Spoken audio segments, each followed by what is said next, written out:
My name is Lorenzo Gigli and I come from Italy. We are gathering level 1 judges from the newest test we just developed, and the only one level recognized so far is level 1. If I could give myself a level, I would be over the level 3, because our program is looking forward to develop 3 different levels of judging. I have been judging for 1 year since Force Wheel started in Italy, and we look forward to export our program in other countries and worldwide. So it's gonna be a worldwide judge program to be developed in many other countries besides Italy. The rule of Force Wheel are quite comprehensive, and we're working to make them most comprehensive as possible. So our goal is to work to give a proper wording to the cards that should be consistent 100%, and so that a player has as reference only the card text, which he can read clearly, and the comprehensive rules. Those 2 factors are enough potentially to give an answer to any potential question. The current version is the 5.2, so that means that we had previous versions, and it has been corrected and updated many times, and we need to release more updates, because the document could be a reference for not only for the Japanese but also for the Americans and any player of Force Wheel from any country. So we need it to be worded in a proper English and in a professional way, with a specific chapter and a specific session that can cover any aspect of the game rules. That's our goal.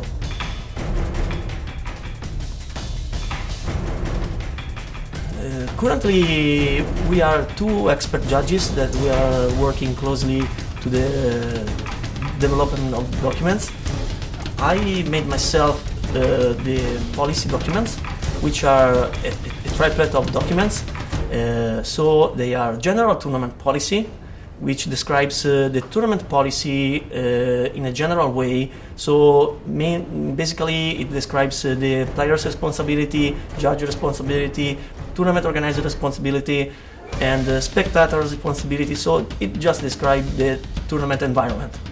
And then there is the floor rules document, which is a more specific document that describes, for example, which sleeves are allowed in the tournament, how much time do you have to run a match, which is the end match procedure, many other game aspects in the more detailed way.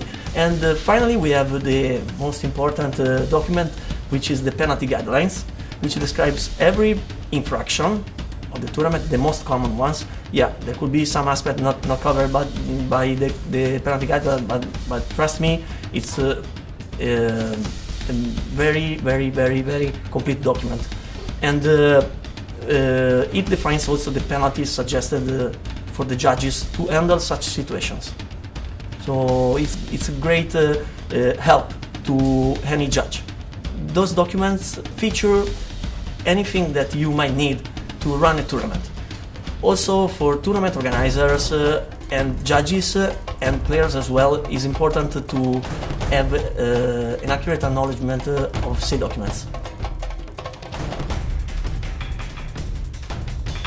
It's not so easy, to be honest, because we prepared a test that requires a deep knowledge of rules.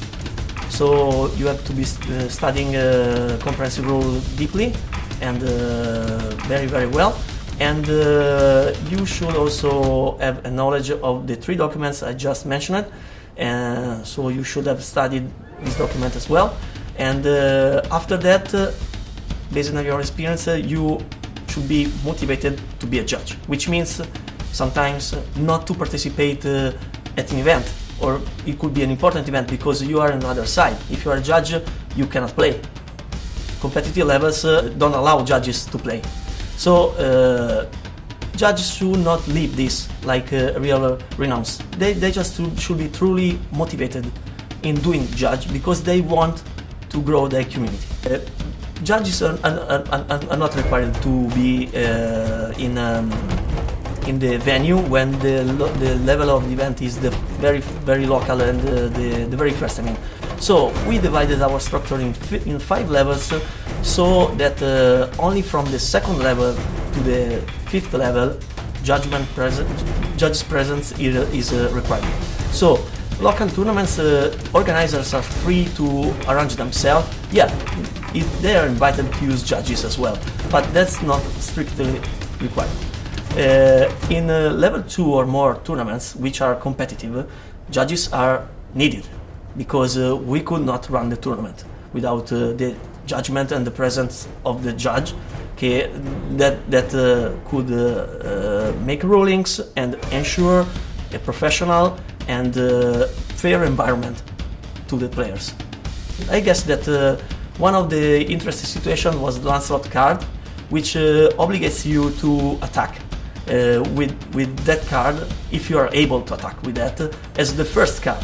Okay, so let's say a player declares the battle phase, okay, and then he wants to attack. Sometimes happens that the players just forgot to control Lancelot, so he just declared another resonator attacker. Okay, then the error was discovered, and then judge is called to fix this. So how did we fix this? Okay, Lancelot force you to attack with him rather than any other resonator. Okay, that's the infraction you did.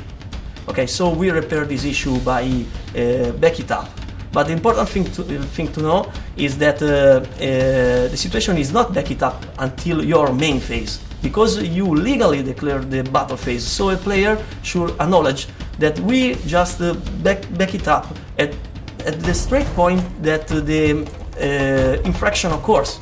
Okay, so the point which was after the battle phase was declared, so the player is still in battle phase. So now he has only 2 options: declare the attack with the Lancelot or renounce to attack.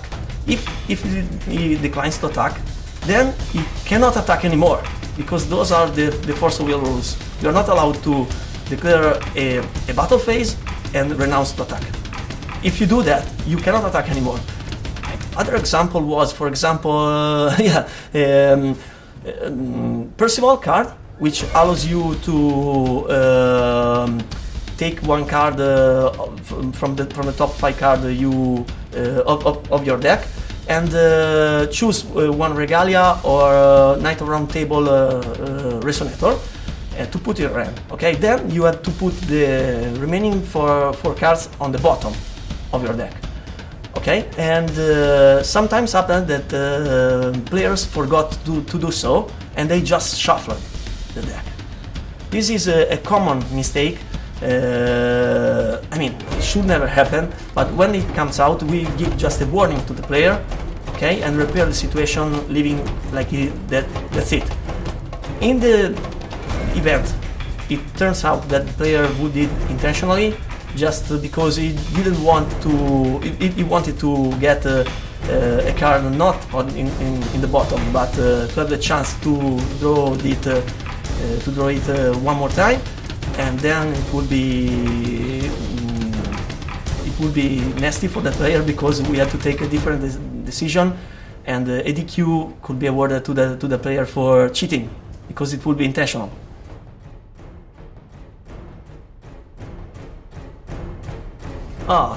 First of all, have fun. This is a genuine tip, but you should never play a trading card game if you don't like it. Don't play for money or for advantages or for prizes, or I mean just for that motivations, because they are not truly motivational. You would end to be unhappy of the situation, because if your goal is just to win, then maybe you will be never satisfied of the tournament. So enjoy other guys and other persons that you can encounter during any tournament you have the chance to attend. So this is my second tip to any player, to any new player. So basically have fun and enjoy other guys. And the third tip, just study a bit the rules, because you need to be prepared and avoid penalties.